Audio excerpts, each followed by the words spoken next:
Assalamualaikum everyone. Welcome to your science lecture. I'm your teacher Sana Nadeem. I hope you all are fine.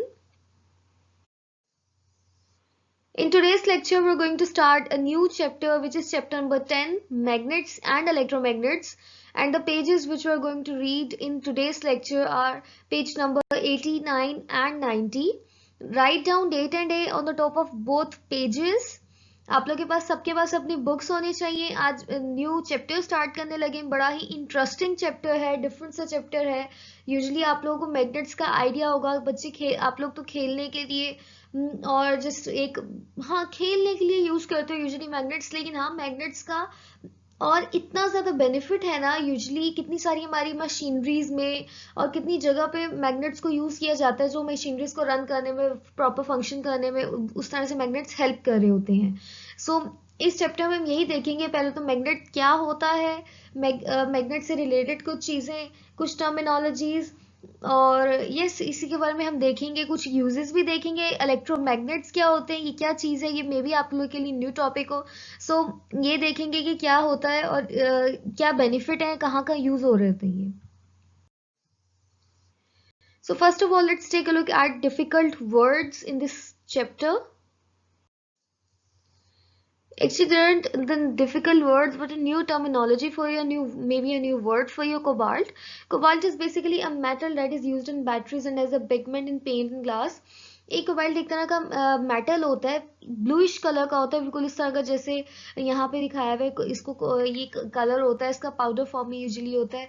Batteries में use किया जाता है बहुत ज़्यादा. जो बैटरीज या सेल्स आप लोग यूज़ करते हो उसमें यूज़ किया जाता है. उसके अलावा ये as a pigment, colour pigment के तौर पे भी पेंट्स में या ग्लास की जैसे बोतल यहाँ पे दिखाई गई है, इसमें कोबाल्ट को यूज किया हुआ है ब्लू कलर देने के लिए. ये इसका यूज है. नेक्स्ट वन इज निकल. निकल is a silver white hard metal. ये बिल्कुल इसी तरह का सिल्वर वाइट कलर का बड़ा प्यारा सा कलर का ये मेटल होता है. ये भी मोस्टली बैटरीज में बहुत ज़्यादा यूज होता है. बैटरीज की वर्किंग में बहुत ज़्यादा हेल्प कर रहा होता है निकल. लेकिन ये भी मेटल होता है बड़ा बिल्कुल इसी तरह का, इस फॉर्म में जैसे यहाँ पे मैंने पिक्चर इंक्लूड की हुई है, बिल्कुल ऐसा ही एक मेटल होता है सिल्वर वाइट कलर का. So first of all magnets आप लोग अपनी बुक्स पे साथ साथ देखते जाओ, और टॉप जो जो मैं साथ साथ बोल रही हूँ डेफिनेशंस वो साथ साथ अंडरलाइन करते जाए. मैं साथ साथ बताती जाती हूँ आप लोगों ने क्या अंडरलाइन करना है और क्या क्या नहीं करना उसके अकॉर्डिंगली. और तो काइंडली अपनी बुक्स आप लोग सब अपने साथ रखें. So first of all, what is magnet? A magnet is a piece of iron or steel which can attract objects made of metal like iron, steel, nickel and cobalt. Magnet basically इस तरह का iron या steel का piece होता है जो कि metal से बनी हुई चीजों को अपनी तरफ अट्रैक्ट करता है. मेटल्स क्या होते हैं? मेटल तो हार्ड इस तरह की चीजें होती हैं जैसे आयरन, स्टील, निकल, कोबाल्ट. हमने निकल और कोबाल्ट के बारे में तो शुरू में देखा कि ये दोनों चीजें क्या होती हैं, किस तरह के मेटल्स होते हैं. आयरन और स्टील का आप लोग को यूजुअली वैसा खुद ही आइडिया होगा. तो मेटल की बनी हुई चीजों को मैग्नेट जो होता है अट्रैक्ट करता होता है. This is the definition of magnets. आपकी बुक पे पेज नंबर 89 पे फर्स्ट लाइन बिल्कुल स्टार्टिंग की चैप्टर की डेफिनेशन से हो रही है, थर्ड लाइन तक जा रही है कोबाल्ट तक. इसको अंडरलाइन कर लें. Next, the metals which can be attracted by a magnet are called magnetic materials. This is the definition of magnetic materials. Also mark it down. Also underline this line on your books. वो metals जो कि एक magnet attract करता होता है उनको magnetic materials कहते होते हैं. मतलब जो जो भी चीज़ एक मैग्नेट अपनी तरफ अट्रैक्ट कर रहा होता है उसको मैग्नेटिक मटेरियल कह रहे होते हैं. जैसे यहाँ पे पिक्चर में मैंने थोड़ा सा शो भी किया हुआ, निकल की नाइफ है. ये नाइफ जो होती है निकल एलिमेंट की, जो सिल्वर कलर होता है उसका यूजुअली अक्सर बनी होती है, तो इसको भी जो तो मैग्नेट से ट्रैक कर सकते हैं. फिर कोबाल्ट का कॉइन ये में जो ये अक्सर इस तरह का बना होता है, इसमें कुछ ना कुछ कोबाल्ट यूज हो रहा होता है. तो ये भी इसी तरह स्टील का स्पून, आयरन का नेल जो कीले होती हैं उनको मैग्नेट से तरफ इजीली अट्रैक्ट करता है. तो ये क्या है? मैग्नेटिक मटेरियल्स हैं. Next, non-magnetic materials. Glass, plastic and wood are non-magnetic materials. Magnets never attract non-magnetic materials. इसको भी अंडरलाइन कर लें ये नॉन मैग्नेटिक मटेरियल्स के बारे में कि क्या होते हैं. वो चीज़ें जिनको मैग्नेट अट्रैक्ट नहीं करता वो नॉन मैग्नेटिक मटेरियल होते हैं, जैसे ग्लास, प्लास्टिक या वुड.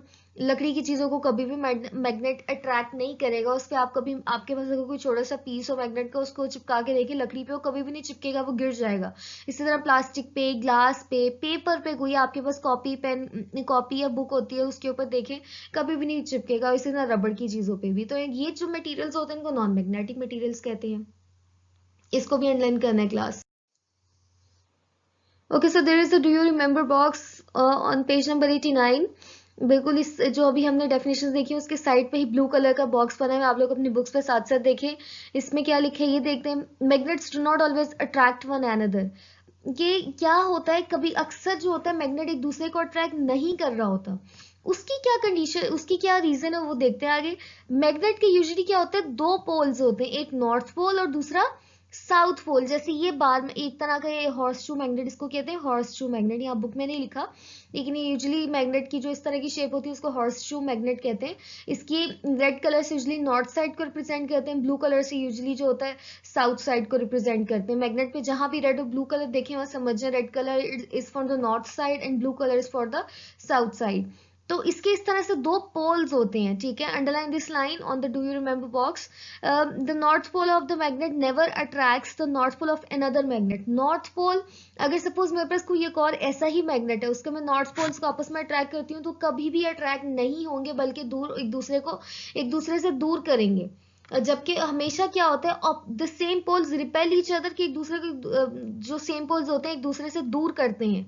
ऑपोजिट पोल्स जो होते हैं हमेशा अट्रैक्ट करते हैं। जैसे पिक्चर में बड़ा अच्छा रिप्रेजेंट किया हुआ है, आपकी बुक से ही ये पिक्चर ली हुई है जो बनी हुई है। ये साइड पे, ये साउथ और साउथ साइड है, दोनों क्या कर रही है, रिपेल कर रहे हैं बाहर मैग्नेट को। जो एरो उधर उधर अपनी अपनी तरफ जा रहे हैं, इसका मतलब है कि दोनों एक दूसरे को अपनी तरफ से दूर कर रहे हैं।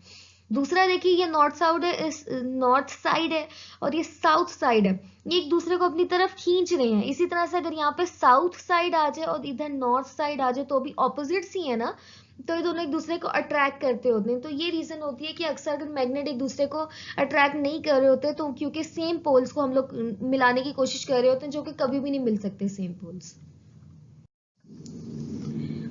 Okay, the next topic on page number 89 is the magnetic field. Every magnet is surrounded by a magnetic field. Magnetic field क्या होता है, बेसिकली हर मैग्नेट के सराउंडिंग में जो होती है एक फील्ड होती है। ये वो एरिया होता है जहां पे मैग्नेट की जो फोर्स होती है वो स्ट्रॉन्गेस्ट होती है, सबसे ज्यादा स्ट्रॉन्ग होती है मैग्नेट की फील्ड। और उस एरिया तक जो भी कोई मेटल की चीज आती है, मैग्नेट उसको अपनी तरफ खींच लेता है। इसको मैग्नेटिक फील्ड कहते हैं। So this is the definition of magnetic field. The magnetic field is the area around the magnet where its force is the strongest. अपनी बुक्स पे इसको अंडरलाइन कर लें। आपकी मैग्नेटिक फील्ड के टॉपिक की सेकंड लाइन ही है, magnetic field is around the area, is the area around the magnet where its force is the strongest. इसको अंडरलाइन कर लें। उसके बाद ये बताया हुआ यूजुअली फोर्स जो होती है इनविजिबल होती है, नजर नहीं आती, लेकिन हम चाहें तो उसको देख सकते हैं। जनरली आपको एक्टिविटी आपकी बुक में ही साइड पे दिखाई हुई है, करके एक्सप्लेन कर देती हूँ। एक पेपर लें, कोई भी पेपर के नीचे ऐसे मैग्नेट रख दें। ये रेड नॉर्थ साइड है, ब्लू साउथ साइड है, खैर उससे कोई फर्क नहीं पड़ता, पेपर की साइड पे मैग्नेट रख दें। आप पेपर के, आप मैग्नेट के ऊपर पेपर रखें, पेपर के ऊपर आयरन का जो होता है ना पाउडर फॉर्म में आयरन, बिल्कुल उस तरह के बहुत छोटे छोटे सा पार्टिकल्स आयरन के, उसको स्प्रेड कर दें। तो मैग्नेट के ऊपर जाते ही जो है ना बिल्कुल एक इस तरह की शेप बना लेंगे। ये शेप जो होती है दिखा रही होती है कि ये मैग्नेट की मैग्नेटिक फील्ड है उसकी। इतनी इसमें रेंज में जो भी चीज आएगी मैग्नेट उसको अपनी तरफ खींच लेगा, मैग्नेटिक फील्ड होती है। तो इस तरह से हम देख सकते हैं। वैसे नजर नहीं आती है, इनविजिबल होती है फोर्स। जैसे हमने पढ़ा नहीं था, फोर्स यूजुअली कहाँ नजर आती है, फोर्सेस तो इनविजिबल होती हैं। ग्रेविटी हमें कोई नजर आती है, ग्रेविटी नहीं, फोर्स है इनविजिबल होती है, बस ना फील होती है वो हमें। Okay, now on page number 90, there is a concept check. You have to name 3 magnetic materials and 3 non-magnetic materials. अभी हमने ऊपर डिस्कस किए हैं। आप अपनी बुक पे ऊपर व्हाइट जो पार्ट है उस पर थोड़ी सी जगह है, अपने पेंसिल से जो है एक तरफ मैग्नेटिक मटेरियल्स लिखो एंड नीचे नंबरिंग देके 3 मैग्नेटिक मटेरियल्स के कोई भी नेम लिख लो। ऊपर हमने बहुत सारे देखे, उसमें से कोई भी ले लो। इसी तरह से नॉन मैग्नेटिक मटेरियल्स में कोई से भी 3 अभी हमने ऊपर डिस्कस किए, तो नॉन मैग्नेटिक मटेरियल्स के नेम लिख दो। मैग्नेटिक में जैसे आयरन, स्टील, निकल, कोबाल्ट। तो और नॉन मैग्नेटिक के अब आप लोग खुद से लिख लो। मैग्नेटिक की मैंने हेल्प कर दी है, नॉन मैग्नेटिक आप लोग इजीली खुद से लिख सकते हो। Okay, next topic is the magnetic compass. क्या होता है कि मैग्नेटिक फील्ड को जो है मैग्नेट के राउंड में एक जो हम ट्रेस कर सकते हैं, क्या यूज करते हैं करके मैग्नेटिक कंपास। इस तरह की एक कंपास होती है, इसके ऊपर साइड्स बनी होती है, north south, east and west, और ये भी और मल्टीपल, मतलब ये साइड से शो कर रहे होते हैं। अब होता क्या है, magnetic compass is simple magnet that can move in the direction of earth's north and south. This is the definition of magnetic compass, this is the second line of the topic. इसको underline कर लें class, pencil से अपनी book पे, highlight भी कर सकते हैं आप लोग, आपकी चॉइस है। तो मैग्नेटिक कंपास सिंपली एक मैग्नेट होता है जो कि अर्थ की नॉर्थ या साउथ साइड में जो है उस तरफ जो होता है डायरेक्शन को पॉइंट करता है। नीडल होती है सेंटर में बनी हुई, और ये नीडल जो ये वाला पार्ट है हमेशा नॉर्थ साइड की तरफ जो होता है पॉइंट कर रहा होता है। सो इसको भी नेक्स्ट लाइन को भी साथ साथ अंडरलाइन कर लें। Needle of a magnetic compass will always point towards the north pole. हमेशा नीडल ने किस तरफ पॉइंट करना है, नॉर्थ पोल की तरफ। ओके, इसको भी अंडरलाइन कर लें for objective purpose. And this second line is the definition of magnetic compass. अपनी बुक्स पे साथ साथ देखते रहे क्लास सुनने के साथ साथ। Okay, next is a small activity, make a magnetic compass. कि हम लोग मैग्नेटिक कंपास जो यूजुअली बना सकते हैं, जनरली एक्सप्लेन कर देती हूँ। स्कूल्स ओपन होंगे तो हम ट्राई करेंगे, हम जरूर स्कूल्स ओपन होने के बाद क्लास में इसको परफॉर्म करें। कि कोई भी आप एक बोल ले लें, उसमें पानी लें, पानी के अंदर एक कोई भी लकड़ी का कोई टुकड़ा है, पीस ऑफ, इसको कहते हैं पीस ऑफ कॉर्क, की जो लकड़ी का एक छोटा सा टुकड़ा होता है, या फिर जो आपकी बोटल्स के कैप होते हैं वो ले लें। उसके अंदर नीडल और साथ एक नीडल और एक कंपास लें।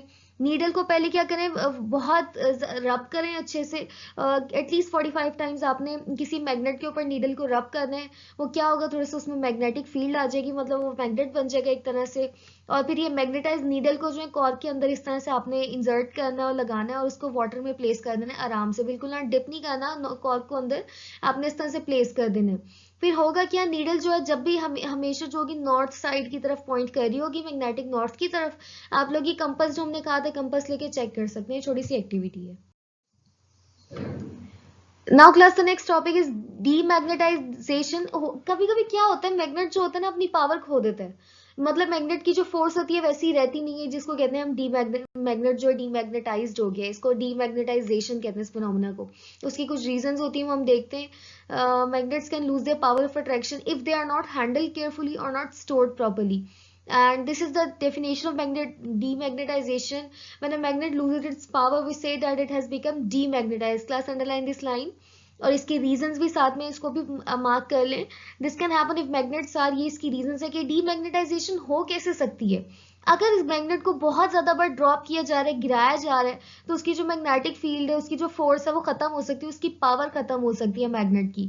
इसी तरह से अगर हैमर से उस हैमर को बहुत ज्यादा मारा जा रहा है, या किसी भी इस तरह की हार्ड मेटालिक चीज को मैग्नेट के ऊपर मारा जाता है, तो भी उसके ऊपर उसकी जो फोर्स है वो खत्म हो जाती है। इसी तरह से अगर आग फायर से, मतलब फायर मतलब हीटेड, अगर बहुत ज्यादा गर्म किया जा रहा है मैग्नेट को, तो भी उसकी पावर खत्म हो जाती है, कम हो जाती है आहिस्ता आहिस्ता। फिर अगर मैग्नेट यूज में नहीं है और 2-3 मैग्नेट्स को आपने इकट्ठा रखा हुआ है, तो भी उसकी पावर जो होती है वेस्ट होती रहती है। तो ये डीमैग्नेटाइजेशन की रीजंस हैं कुछ। So class, it's all for now, this is our today's lecture. I hope आप लोगों को समझ आई होगी, आपने बुक्स पे मार्क किया होगा, साथ साथ इसको साथ साथ लर्न करें। And it's all for now, take care of yourselves, अल्लाह हाफिज।